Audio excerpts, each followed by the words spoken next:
Well folks, I'm here at Diva Springs this time. I'm going to give it a go trout fishing with,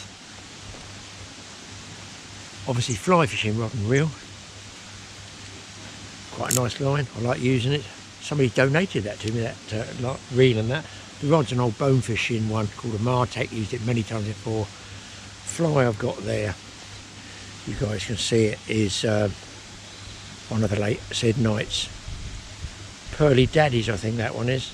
Might have a different name to it, I don't know. It's slightly different, more a sort of fluorescent green there. It's got the bead head to it, so I'm going to give that a shot.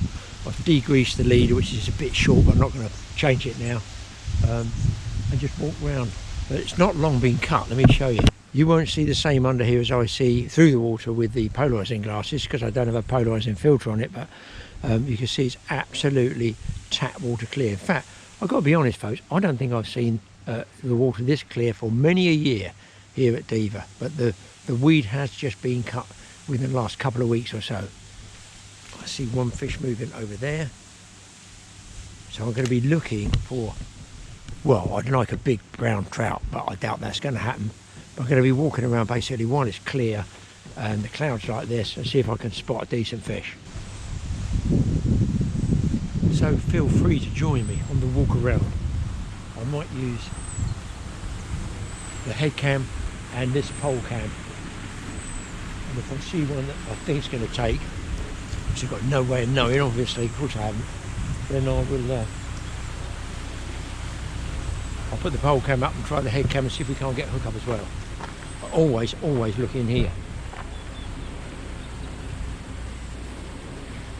because you can actually get a trout just lying under that weed that's been cut in the shade. I know it's a cloudy day today, but they're still going in the shade. You've still got to look for them as a feature. Over the years there's many a trout I've managed to pick off by just going around and looking in all the holes that other anglers probably don't go into. I mean, there's two things with trout fishing. There's casting in and out, casting with the line out, and it is quite entertaining, it's quite relaxing. There's casting and there's fishing. Now those two things are totally different. Yes, you can go casting on a line, catch a trout, and that in itself is satisfying. But for me, it's catching fish. No fish, no film. I've said that, now I'm going to really panic for the next 20 minutes. So I'm going very, very slowly. It's not the greatest light for spotting fish, but I think you'll agree. If you can see it, I'll go around there under the willow tree, you might see more. It's definitely clear water. So what I'm doing is just looking. I'm not even going to attempt to cast until such time as I've seen what I figure is a trout that might take. That could be an average size one, which here at Diva is pretty big. Probably the other side of 4 pounds, I guess. Or there might be an absolute ginormous jumbo. So first things first is just have a walk around.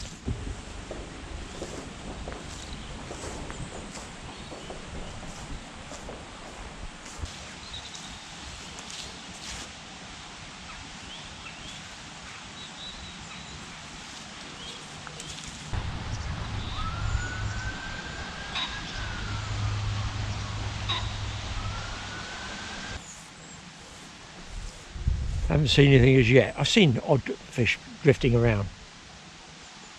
I just hope it doesn't rain, because the dimples on the surface actually, you know, break up the clarity and you can't see the fish well. Well, I've actually come up to the other side of the lake. I can see one down there, but you're going to see that through the light. There's one there, one over the back. One there, one over there, slightly bigger one I saw, but now it's gone in that glare, I can't see it, I've lost it. I'm looking in here, you know, in amongst this edge of this weed. Sometimes they come along the edges of that. I mean, these are all decent sized fish, but they're going very slowly, so it tells me the water's warm, and they're probably a little bit picky. You've got to put the fly right on their nose, or near their nose, not necessarily cast at them. You've got to allow for that sinking depth of the fly. With clear water like this, a lot of people make a mistake of not judging the depth.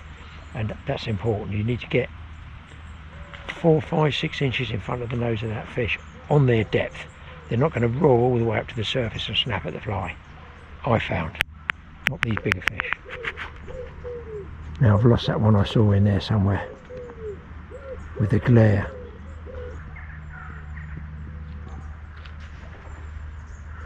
Because of clear water, you've got lovely down there lush weed growth. I'll put the underwater camera down, you can have a look, see what it looks like. I mean, it's amazing when you think it's been cut, and it just grows and grows and grows. And the clearer the water, of course, the more sunlight goes through, a bit like gardening really, the more weeds grow. I want the fly like this, going down vertically really, so I'm going to put a bit more degreasant on the line. That'll allow it to cut through the surface film a bit quicker. Just like this. Loads of different degreasants you can buy in the tackle shops. Normally it lasts forever. You can make your own up with Fuller's Earth and washing up liquid. I always find that leaves it a little bit opaque, which I don't like. They might actually see the leader. Now, of course, I can't see him. I'll make one cast on this other trap to see the depth. 5 seconds, a 5-second countdown to about the depth he was. Lots of roach in here.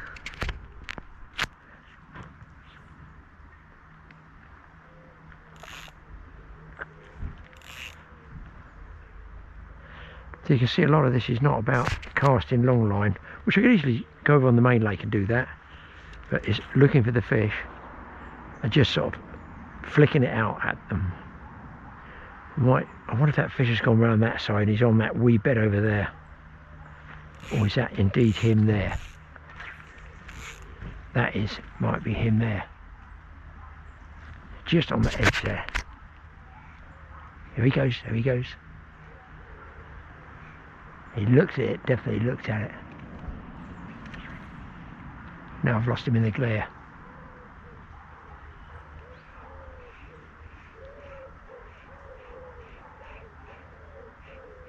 Oh, he's a racer coming in. Oh, I've got to take it away from him. There he goes, look. He's definitely a catch, or was, but I just pulled it away. He's slightly smaller. You draw the fly away from him.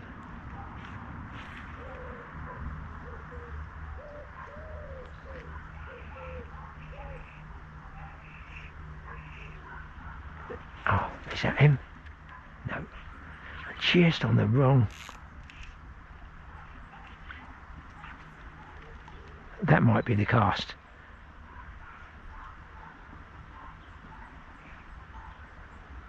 Or not.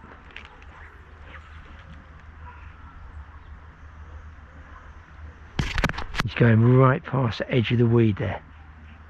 Right, thing to do is probably go around the other side. The light might be a bit different, and I can always remember the fish is here.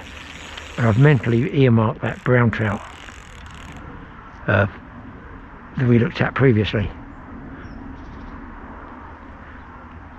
Okay people, this is exactly what I was talking about in these weeds. If I can find this fish again, I'll try and get the camera out so you can see what I'm talking about, how they go in amongst these weeds.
I just do that underwater actually. That fish is a bit bigger than I thought it was. I think I'd have a little drop in there for that one. I don't suppose you'll take us the other anglers have been around in the same place, blipping away at him, but I'll get a reaction from this fly, and if he's not interested in this, I might come back for a different coloured fly.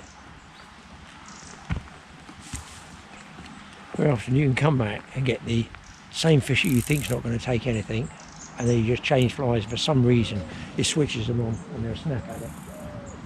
He's disappeared now, but he's in that area, so I'm going to just wait.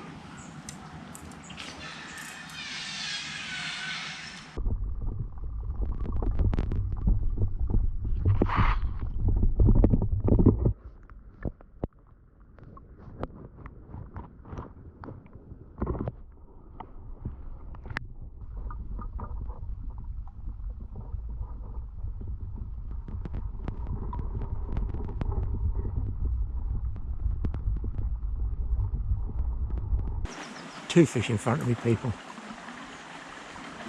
I lost a fly up the tree and I haven't put my full leader length on, so I'm going to just sneak in here.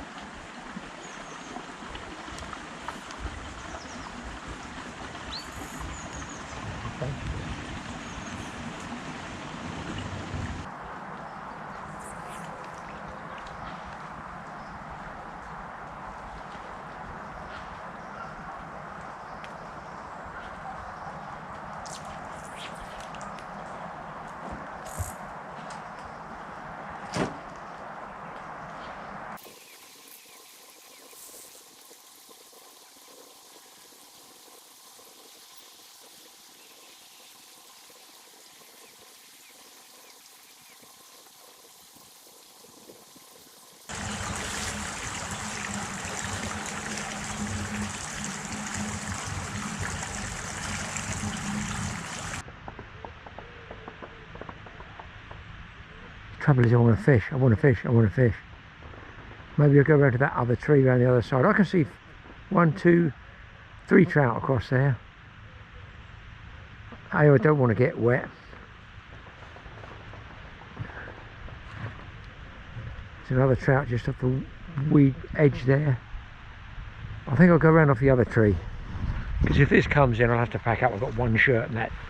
It is something quite entertaining. Look guys, there's one here.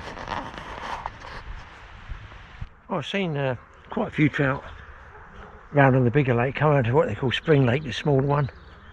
There's only 3 anglers on here. I don't think there's anybody in the big lake there, so I can always go back there. But I'm just spotting 2 or 3 in front of me here, trying to pick a fish. It looks like it's going to take the fly. The water's a little bit smoky. There's one right down there in front of me, and that's a sort of slow movement where you'll get, it's almost not a cast, just drop it in front of it, just jiggle it up and down and see what the response from that one is. Might even do that now actually. He's right in front of me down there. First off, you've got to find out, get the countdown of that fly, how long it takes to get down. Right, I'm just going to throw it in front of him and just bring the fly just up and down. Looks like he's not interested, but you never know. He's going on a circular route, so I've come in front of him now, just bouncing that fly up and down, and then what you're doing is looking for the white of the mouth to flash. They've probably been stalked. There's another fish there. Here he comes, here he comes, here he comes. I pulled it away from him because he's a slightly smaller one. That is the bigger one of the 2, this one.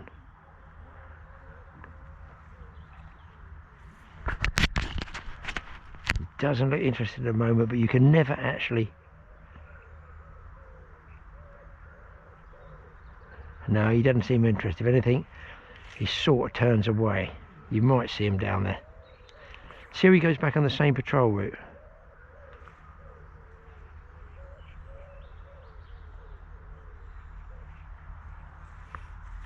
It's sort of entertaining fishing like this. As I say, it's nothing whatsoever to do with casting, as you can see. You're trying to get the fly in front of their nose. Now he doesn't seem interested, so I'm going to, rather than cast long because a weed comes up during the day, and then you'll end up casting and snagging with your leader. So let's just have a little walk along this margin. I can't see any others out there. I still fancy this one. Now, it's not to say this one won't take the fly, it might just be the wrong fly.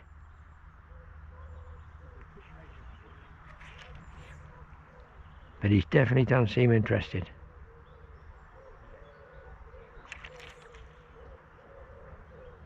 Oh, see his jaw snap then. No, let's move on. Oh, there's a better fish.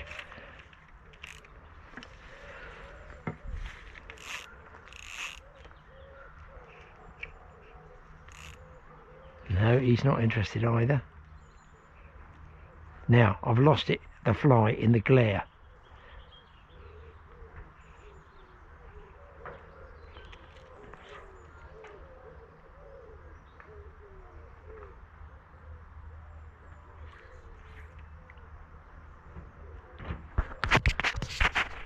I think I'm going to move up in this corner over here, that sort of bay area. Now there's a good fish back up under that edge of that scum, but he's gone right up underneath it. And I've seen another one cruising, oh, right under my feet here. Let's check this kitty out. He's looking, he's looking, he's looking. Turned off.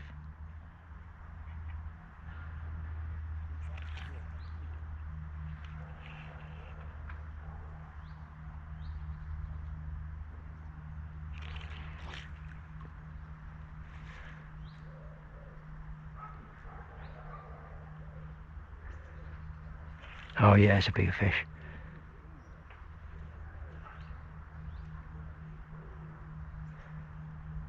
Couple of bigger fish in there, guys. I just got that shiny glare though. That's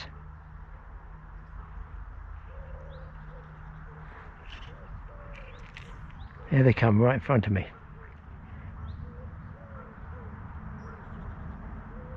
Got him. Got him hooked up, guys. Hopefully you saw that.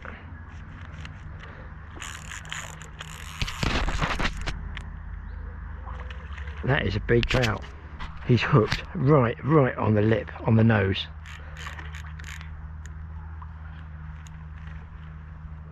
That's a nice looking fish. Let's see if I can get him out. They're certainly can't afford just to not keep an eye on the weed around here. They get in this stuff, they can get the line wrapped. Like he nearly is. He's trying to get in there, like, trying to get in, trying to get in. This is what you come to Diva for, a nice big trout like this. Come on, babe.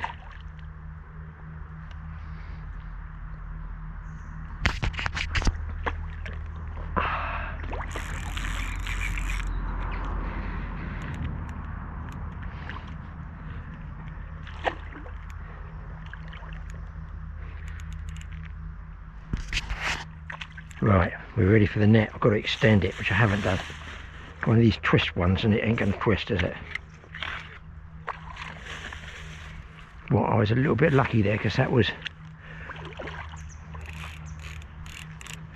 one of the bigger ones there I saw. Oh, he's just so hanging by that hook. Here we go. Wish me luck. See what I mean? How it goes all wrong very quickly. He's going to come ahead. He's in. Oh, here we go. For those not in the know, this is called a priest, which is designed to send this guy on to pastures new. Voila. I think this one doubles if you unscrew it here, look, as a marrow spoon. There.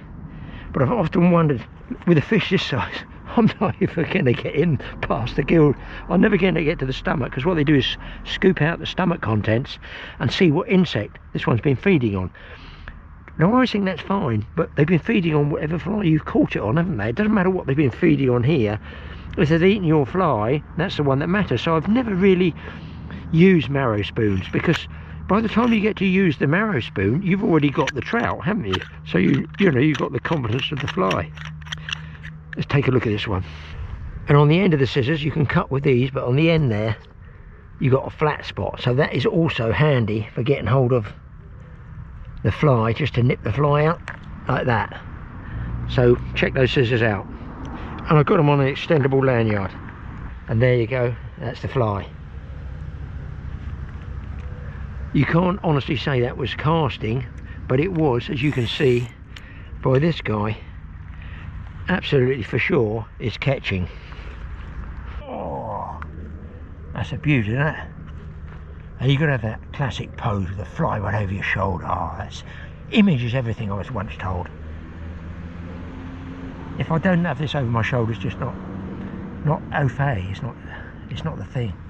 What a great trout. So that's where you come to Diva for fish this size. Good job I didn't get a big one then, isn't it? Just going to hole up here and hunker down, see what happens to the rain. If it's bad, I'll have to pack up. It's definitely coming in. I've changed fly to a slightly darker coloured pattern. Same pattern, but just a little bit darker coloured green. I figure sometimes if you've been having fish and you know, everybody's fishing with, say, a brightest colour, it'd be a bit wary. Very often a black or dark colour might catch a fish. Could even be the one I was trying to film earlier.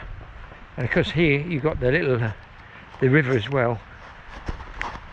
Trust me, that's not easy. It's shallow, tough fishing. They did have grayling and small browns in there, all wild fish.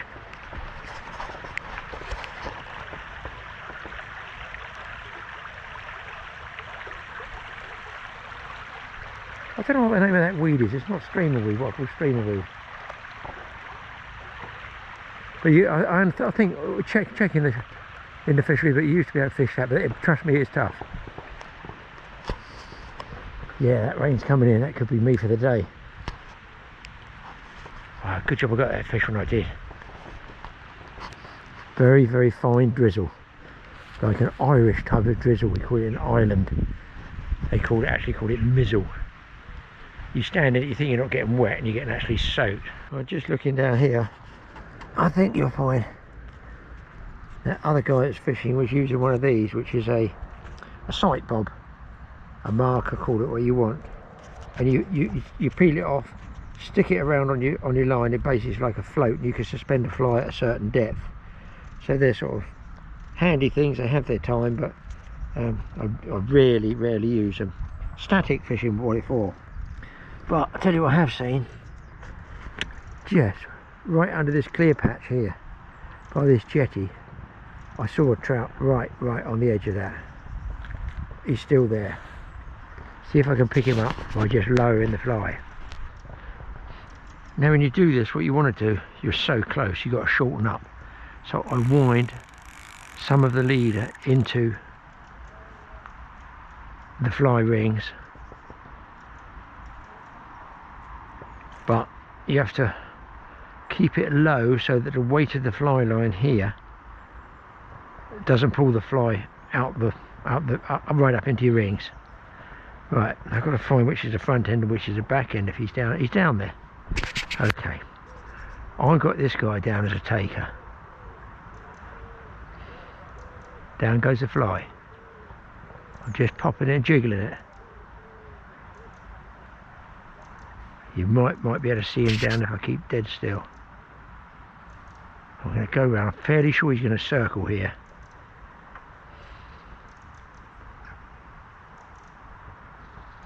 He's going in by the weeds. Keep it down as low as I can. On the fly, which I can barely see his little roach on it there. Here he comes, here he comes, here he comes. Oh, he went right past it.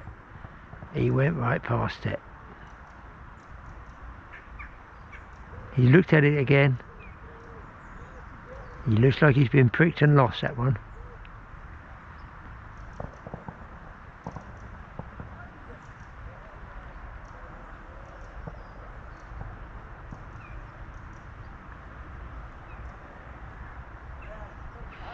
The roach are banging it there, I can see that. See how close I'm holding it? I've got my rod around the fly line as well. I had him down as a taker. There you go. What do I know?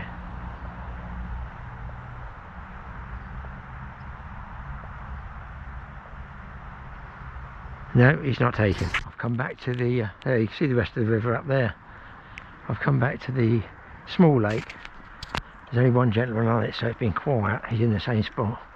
So I figure there's a good chance of picking up what I call a static or slow swimmer. Here comes the rain again. But there was a fish down here. Now look, the light's changed already from where I was here before. That's hard to believe, of the change in the light there. That's what I say, it's dimpling the surface and you can barely see the fish. I think I can just make out that trout I saw before.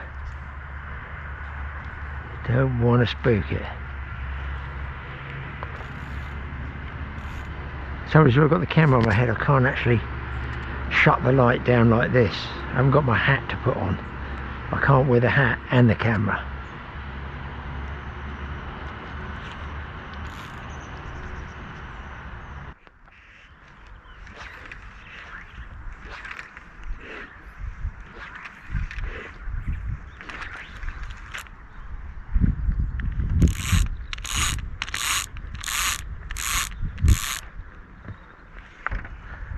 So I've lost a fish in here, guys, just stripping back, but they're not seeming to chase it. I think that one I lost was just nipping at it, but I had him on and he was off. So I've moved up, because I lost a couple of flies up the tree there, as you do, as happens. I just hope the wind doesn't pick up and put the fly in my ear.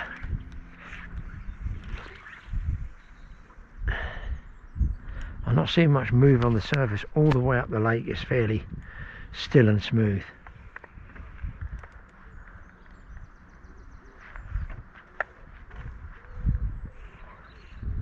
Lots of little roach down there swimming around. Some about an inch or so long, so they've obviously bred.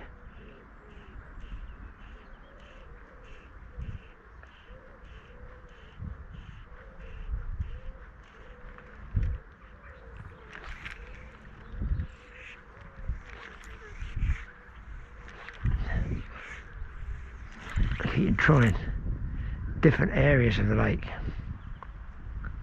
but it's tough.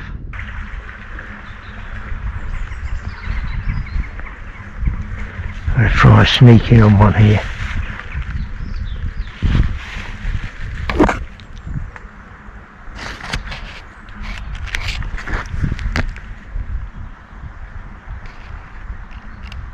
Just not interested.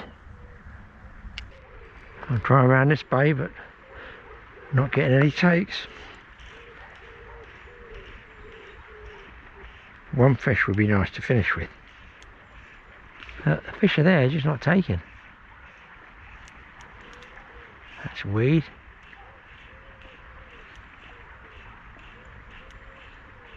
There is a high pressure coming in tomorrow, so whether that's putting them off, I don't know.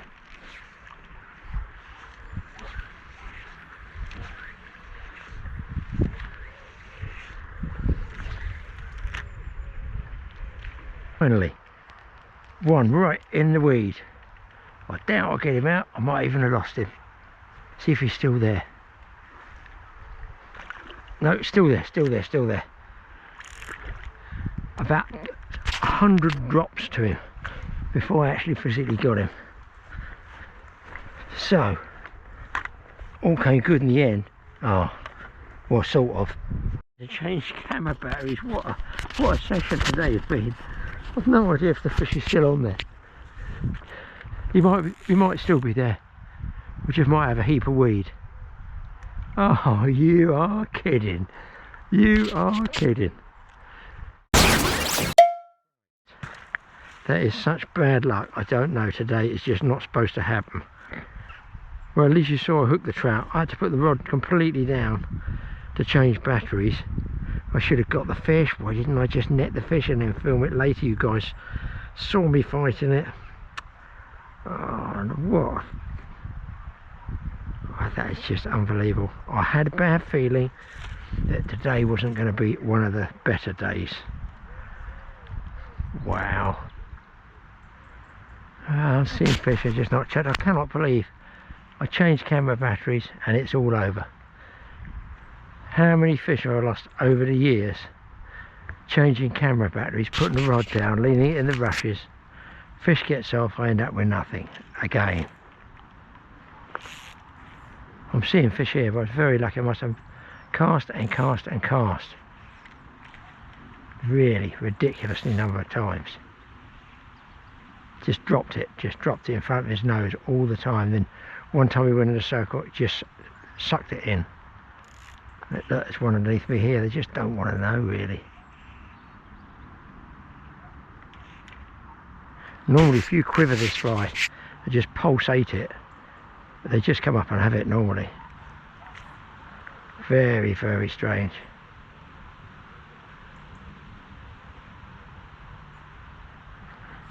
Maybe a few long casts through here, stripping it in. Coming to the end of the session, people. I just can't believe I worked about 4 hours for that one trout.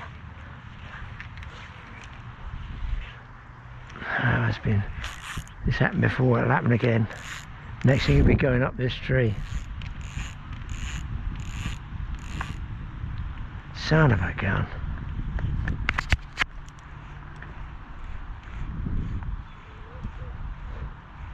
I've seen a decent trout come out there, circle and go back in, and it was in fact a brown trout. So that means I've got to have a good look here. That I think he might be laying down there. I can just see a fin doing this. Unfortunately he's pointing right towards me, and with like this light coloured shirt, if I've got any arm movement he's going to see me. Just check the other side, because in Diva you never know what's going to be lurking. There's just one bit of weed that is so annoying. Oh, he moved. Sometimes I don't mind them moving if they don't spook, because you know they get sort of comatose, just dozing there, because this water's warm. Even this time of year it's warm, and a little bit comatose. Well, I've had some lunch, walked around, looked for a giant fish. Wait for this. Saw the leader pull and was casting at the brownie. Just lifted, barely pricked him. He saw that other one, bolted off, took me by surprise, ping, hook pulled out. I should have slacked off to him and let him run with it a bit more, but how? So I missed that nice brown trout. I'll come around the big lake. It's looking pretty ominous for the rain up here. Been mildly spitting, so I'm almost running on empty, as it were, for fish. The thing you get is, this is autumn, right? It's about one of the best times to go stalking, because the water temperature drops. It generally, I'm talking to some of the places in the south, it goes clear. The weed is still going to grow a bit this time of year. September's, October, that sort of time. Don't really slow. I don't think it slows up till November-ish, something like that. Depends how mild it is. Even in November, it can look. You can still mow your lawn in November, can't you? So think of it as lawn mowing. All this grows up from the bottom. But the thing is, there's lots of shiny bits and pieces here. You can see now. If you leave it to the winter, see there's a shadow line over there. I could see a fish go through that shadow line because the leaves are on the trees. Come the winter, no leaves on the trees. It's going to be even harder, because I won't have that dark shadow area. It'll be all shiny surface, and then you'll have to do long casting, strip back, trying to catch a fish blind. The other thing, when the sun does come out, you've got, for the best spotting in clear water, I find, between 11 and 2, really, that sort of time, because the sun each day is going around lower and lower, and it's not penetrating the surface quite so much. But what you do find, when it's quiet like this, very often a fish will lay up. I just seen one down there. It's certainly very, very clear. Hopefully I've got some nice, look there, I can see one swimming. Oh, look, right under the staging here. He looks like a catcher, that one. And there's another one. You think, oh, it's easy. No, yeah, it could be easy. If they get switched on, racing and grab the fly. A lot of the time they do not race and grab the fly. Here's the rain coming. Let's get under this willow tree. Well, no, I didn't catch any more trout, but it was a very pleasant day and it was really nice to go stalking, looking for fish in that clear water. Now then, the latest craze for me has been going to some of the old shows that are around at this time of year in the autumn, what you call country shows. I thought I'm going to stockpile as much as I can information, so I drove all the way to Bristol a few days ago. I had an appointment at 4 o'clock back in the house area, as it were, so I had to get up early, drive all the way down there, get a load of filming done for the files, and come all the way back. Here's a little bit of footage, a little taster of some of the old stuff, and a really weird sort of fretwork design that this guy had, which is like a sawing machine.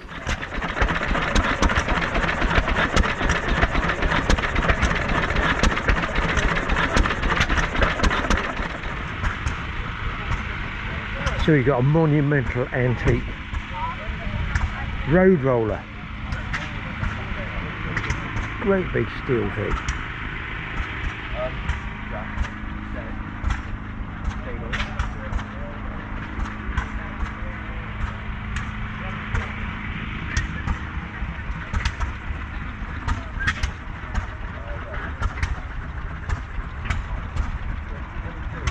And here goes the engine, look. Weird sort of belt system there with a fan. What is that for? Is that the main engine? I imagine not, but what does it do? It says the radiator. Who knows? And this is called a Blackstone. I wonder how old that one is, road roller.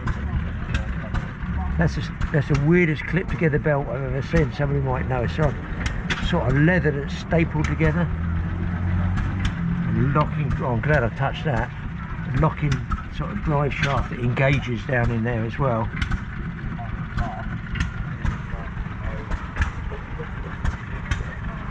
Toe stuff here. Colossal wheels, you cannot believe how much they must weigh. What a creature. And a smaller one here. It's more of a sort of what I call a standard road working roller. This one's called an Aveling Barford Limited, Grantham in England. Same sort of system at the back there, those belts, which I find unusual.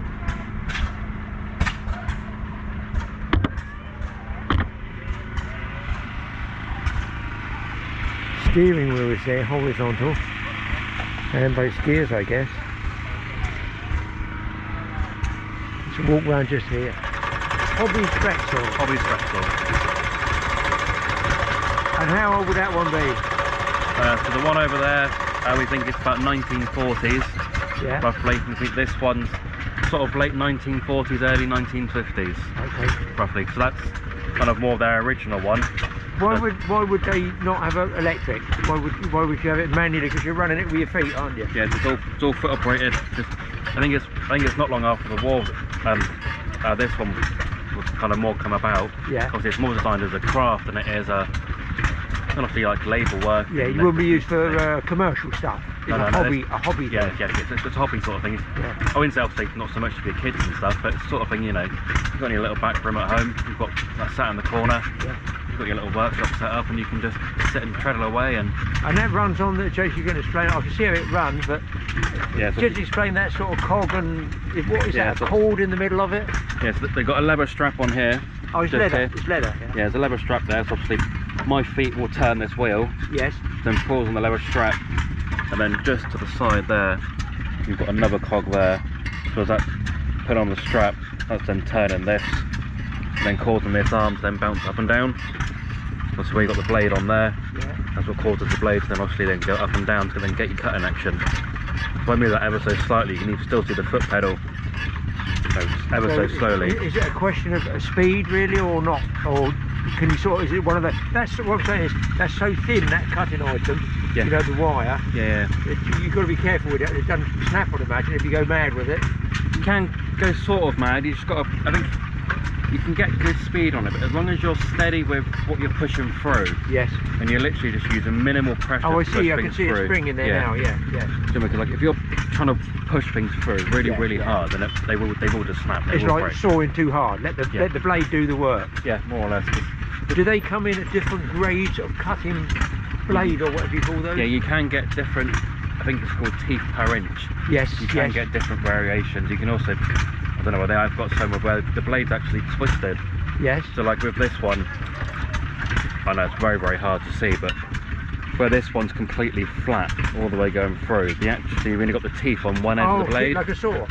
Yeah. So you've only got the teeth on sort of facing towards me, but the actual blade in itself twisted, so you could cut from any direction. Oh, I see. Yes. Circular. Yeah. So rather than pushing straight to cut, you could go from the back, you could go from the sides, and I'm with you. Yeah. You're doing lots of spirals and lots of shape curls. It's the curve. It's like, obviously I've had a jigsaw electric, and if you go turning it too sharp, you snap it.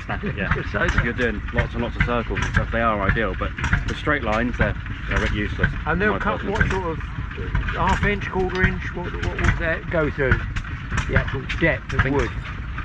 Thickest I've done is about 1 inch. Oh, quite thick then? Yeah. Thickest as thick as I've tried. And so the thicker the wood, the harder you got to pedal. Yeah, that's the more work you've got to put to actually get your speed up, and then you put more pressure and tension on the blade. Oh, I appreciate it. That's good. It's interesting, yeah. You can see what you make there, yeah.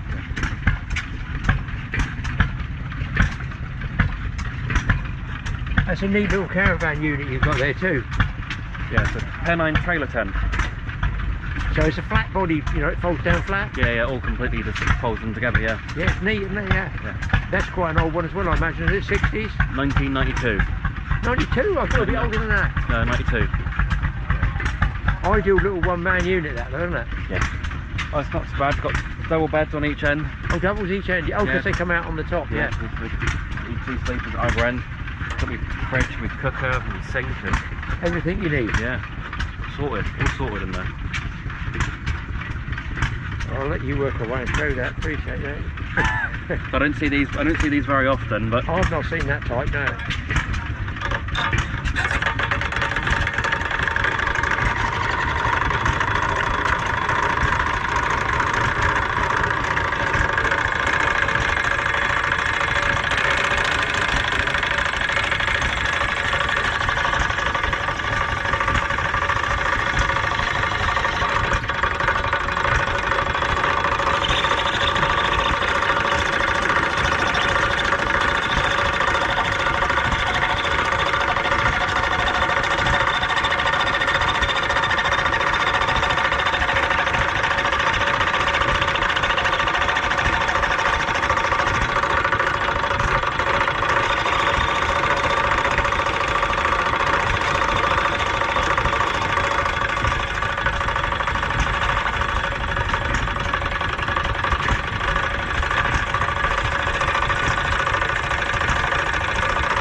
All you've got to do is make the bow to go with that arrow.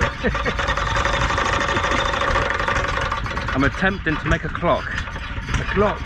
That's my goal for the weekend.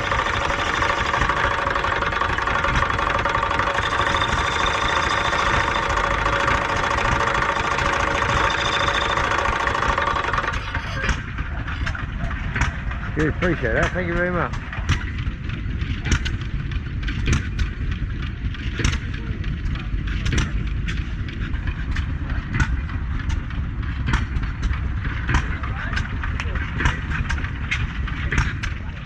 Here's an old common van. It's more the era that I grew up in as a child. Our family had transport and warehouse company and commons. I remember those.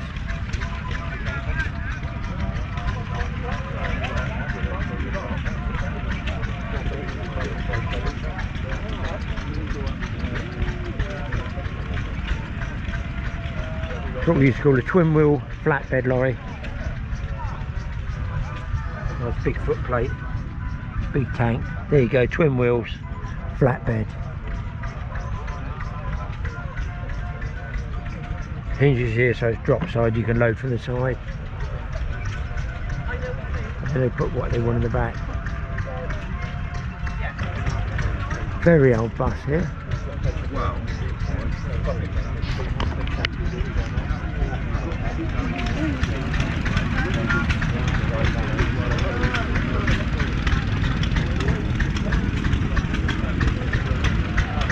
Anybody old enough to have been driving these? Well, interesting stuff. Now listen people, I've got lots more interesting stuff. I'm going to stockpile it and hold it for horrible weather. Well, it's this week, isn't it really? Yes, absolutely blind of a week. Oh, I think there's no fishing, there's certainly no filming this week, so Lord knows what I'm going to do. I suppose I could do more films for you guys, more editing. So, lots more to come. Going to keep double uploading as long as I can, and hopefully you guys enjoy it. We'll see you in the next one. Don't forget, hit the subscribe button. Don't forget to look at Mike's channel, TA Outdoors, and his other one, The Life of Mike. And we'll see you in the next programme.